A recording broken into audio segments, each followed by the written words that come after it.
Do you ever wonder about other universes? Do you ever wonder about the choices that you've made and how different your life would be if you'd chosen the other option? Do you ever wonder about the things you've said, the things you didn't say, the places you've gone and the places you didn't go, the offers you accepted and the ones you declined because you just assumed you were going to mess it up if you took it? And now you spend a lot of time wondering if things would have been different if you'd taken it. Maybe you'd be happier, maybe all of this would make a little bit more sense to you. And you think, I wish I could just see the universe where I said yes. I don't need to go there or be there. I just need to see it. I need to know that happiness was, at least at one point, possible for me.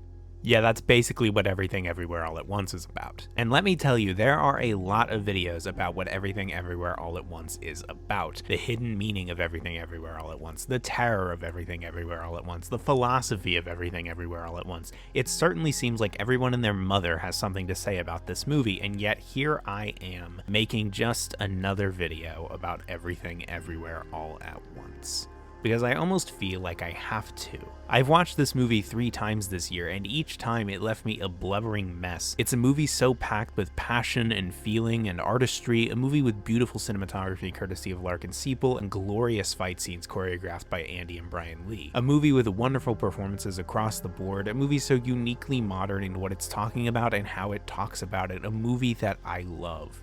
And also those videos have upwards of 800,000 views, so you know. But in this sea of videos talking about this movie, where do I even start? What can I possibly say that hasn't already been said? There's something here, something I connected with, something that only I can say about it. I just have to find it. So maybe I should start with something obvious.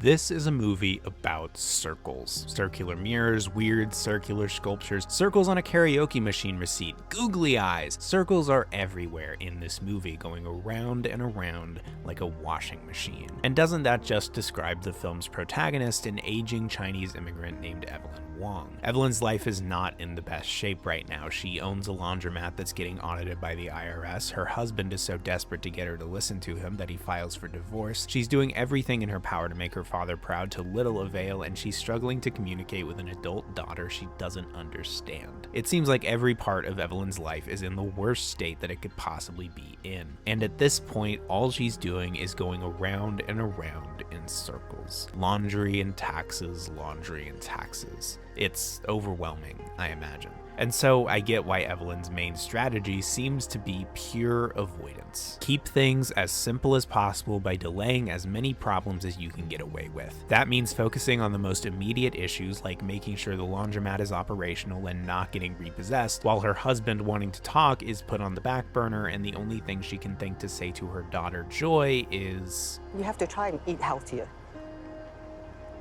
You are getting fat."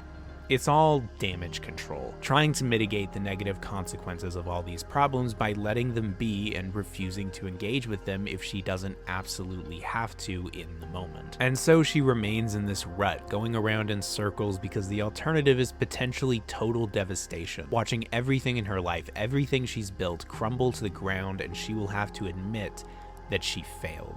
She couldn't keep her laundromat in business, she couldn't keep her family together, and she couldn't make her father proud. Evelyn is a character defined not just by regret, but by the fear of regret. She's at a point in her life where she's starting to wonder if every choice she's ever made was the wrong one, going all the way back to leaving China and marrying Waymond. And she's trying to keep everything together, trying to make it all worthwhile, trying to convince herself that this is exactly where she's supposed to be because she doesn't want to believe otherwise. But that sense of regret is obvious in the way she wistfully watches the romantic dance on the TV, the kind of elegant romance she doesn't feel with Waymond. It's obvious in the way that she lies about her daughter's relationship with another girl because she's afraid of what her father might think of it. Evelyn is going around and around in circles, not daring to break from the rut due to the fear that outside that circle is the revelation that she has wasted her life. And so when Alpha Waymond shows up telling her that she is the only one who can save the entire multiverse, it feels somewhat gratifying.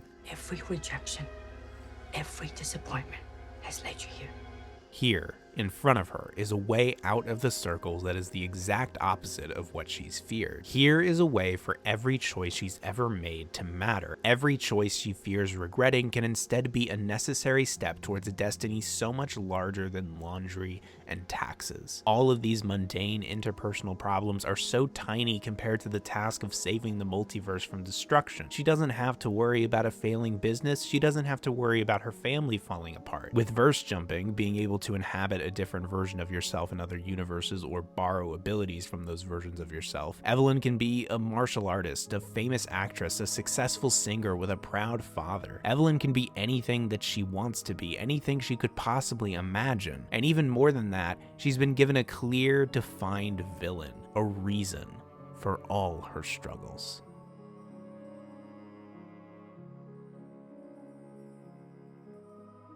Jobu Tupaki is chaos. She lives in every universe at once, exists in every possible variation of herself at the same time. She has seen it all, and as Alpha Waymond puts it, Now she's seen too much. Lost any sense of morality, any belief in objective truth. her eyes went black and she saw everything. And her actions are seen as the reason for the world being in the state that it's in, this seeming state of endless chaos. And the only thing they know for sure is that she's looking for Evelyn, this Evelyn. And of course, it isn't long before this Evelyn realizes the truth of Jobu. The great evil Wayman was talking about is in my joy.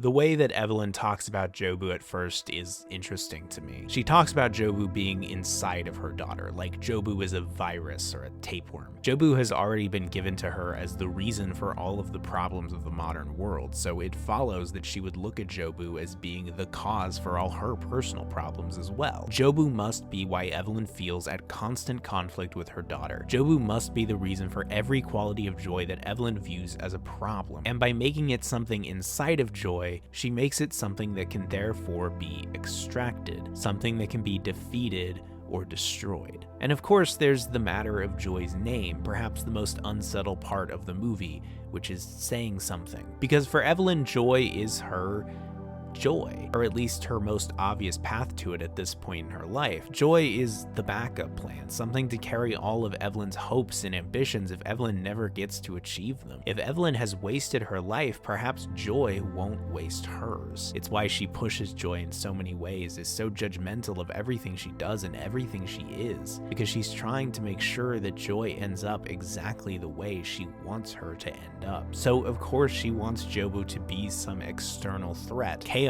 that can in some way be defeated and gotten rid of. This is the answer she's been looking for. But that comes into conflict with the Alphaverse's goal. They want to kill Jobu, which means killing Joy, because they don't believe that there's any possibility to reach her. She cannot be reasoned with. After everything she's gone through, everything she experiences at all times, being everything everywhere all at once, she's come to a simple conclusion.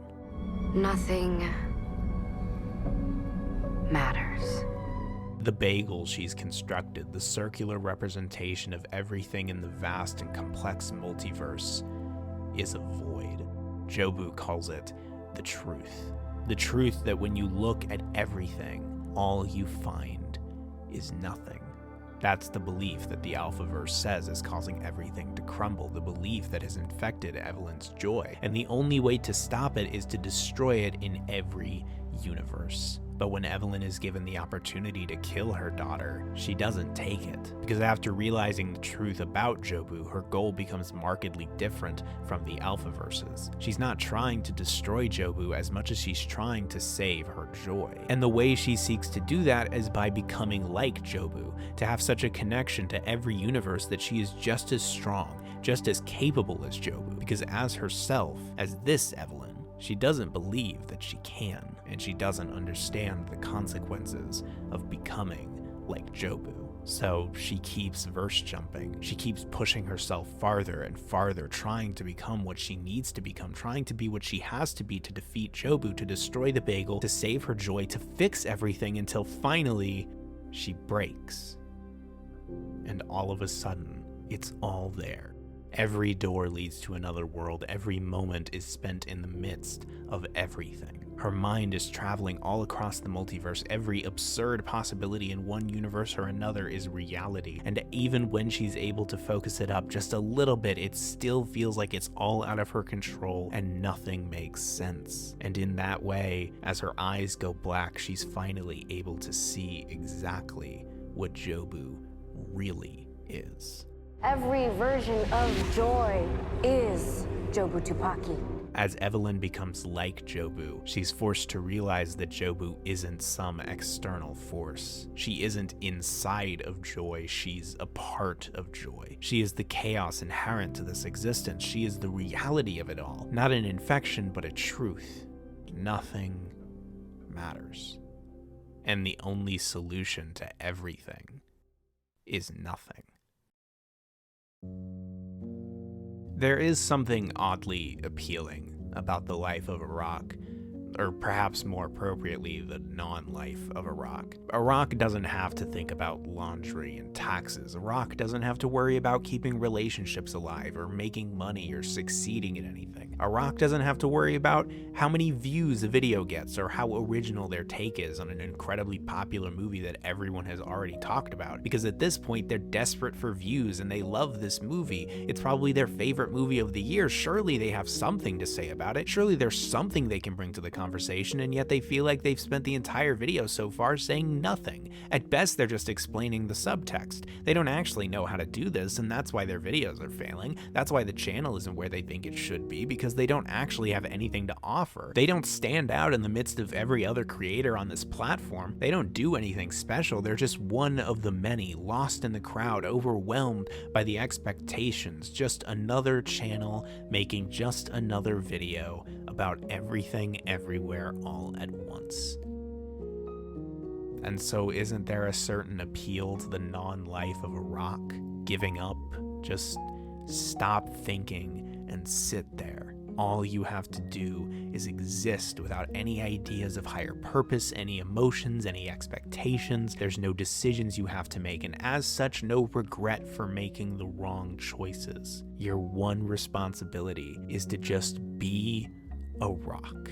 Isn't that preferable to all of this? To all this noise, all this disappointment and pain and fear, all this regret, because for all the potential you may have had, you're here. And you're scared, and you're tired, and you don't know what to do. And we want it to be Jobu Tupaki, a singular, specific idea, a person, a thing. They are the ones causing all of this strife. That is the thing that I need to get rid of. That is the person I need to cut out of my life. These are the types of videos I need to make. This is how often I need to post them. This is what my thumbnails need to look like, or what needs to be in my description. All of these ways I'm trying to fix everything, trying to make everything better, trying to make sure that I succeed, that what I do matters until I get overwhelmed and just break. Because Jobu Tupaki isn't a cause, she's a response. She's not the reason for everything. Everything is the reason for her. When faced with all of this noise, all of these choices, the truth that none of this actually matters, that it's all just a random set of statistical inevitabilities, what other recourse do we have but to just give up? That's what Jobu did. You know why I actually built the bagel? It wasn't to destroy everything. It was to destroy myself.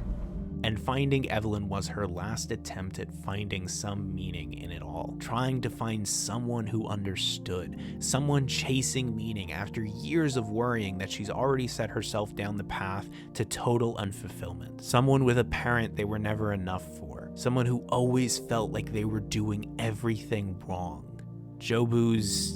Joy's last shred of hope was in her mother being able to face all that same noise and still give her a reason to keep going, and she couldn't.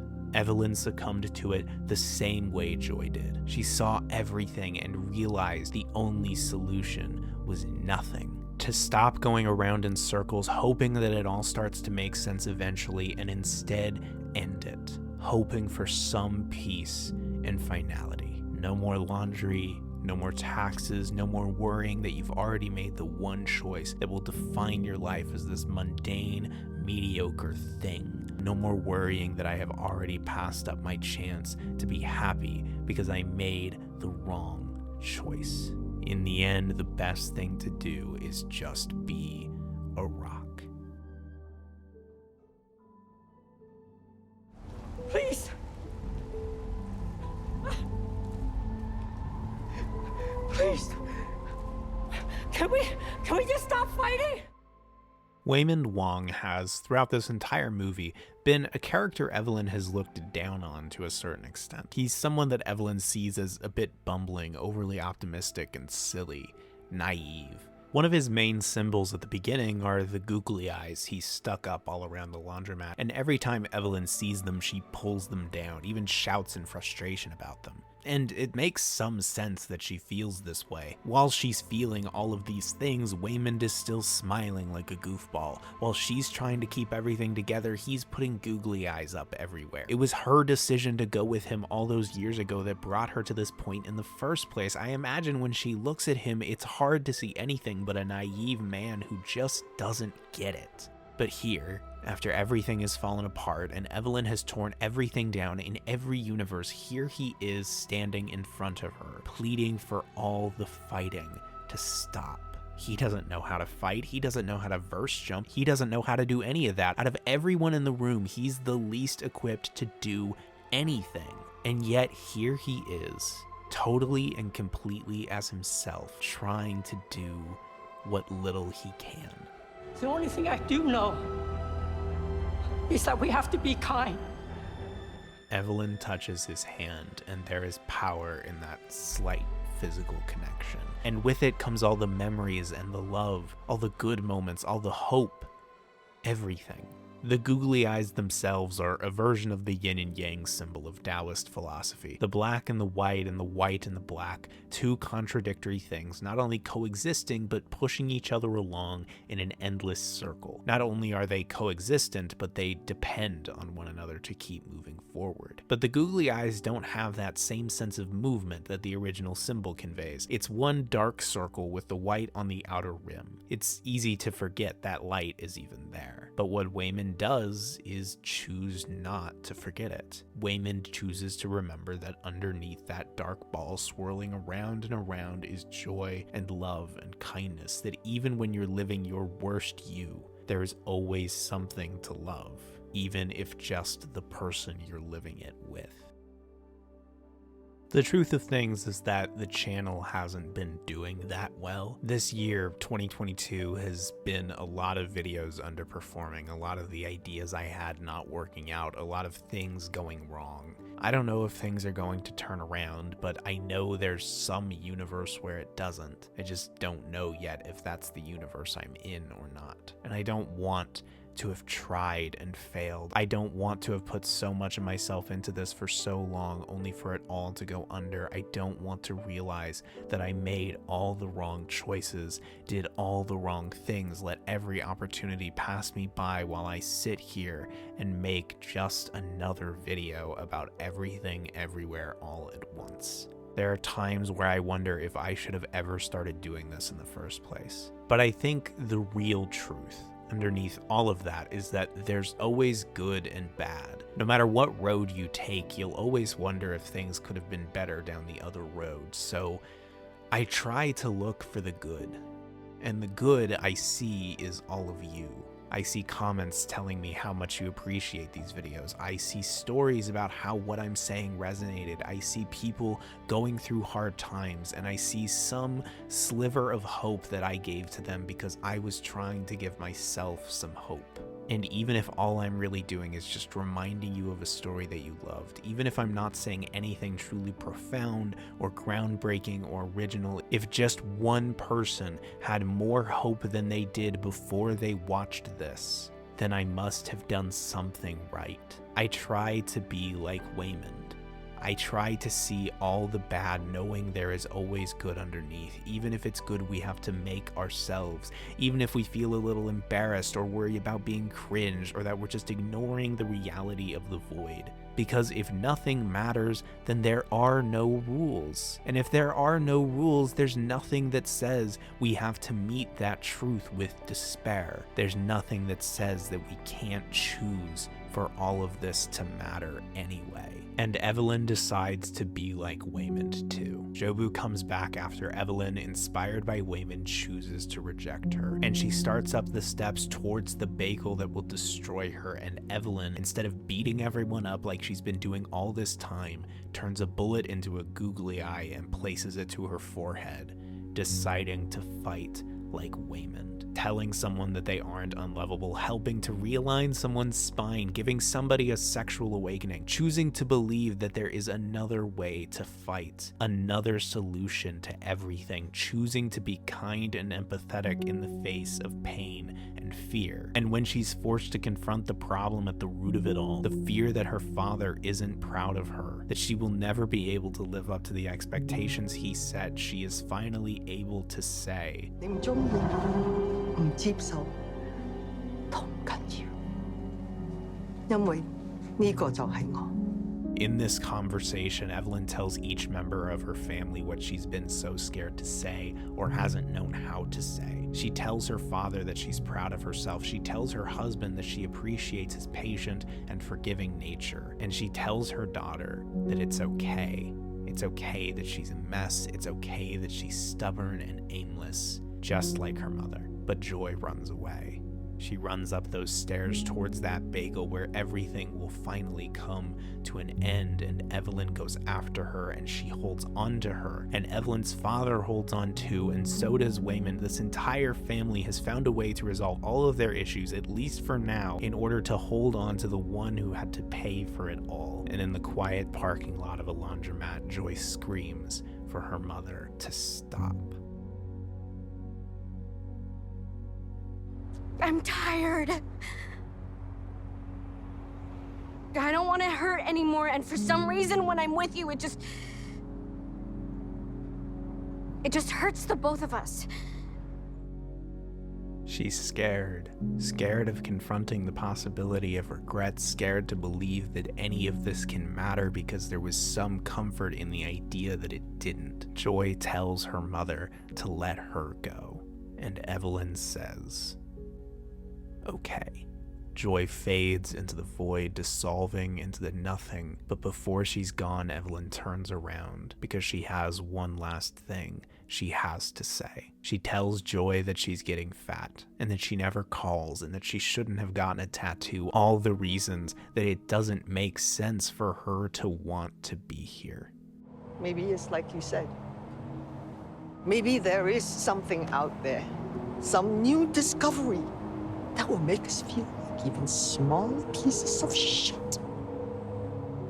Something that explains why you still went looking for me through all of this noise.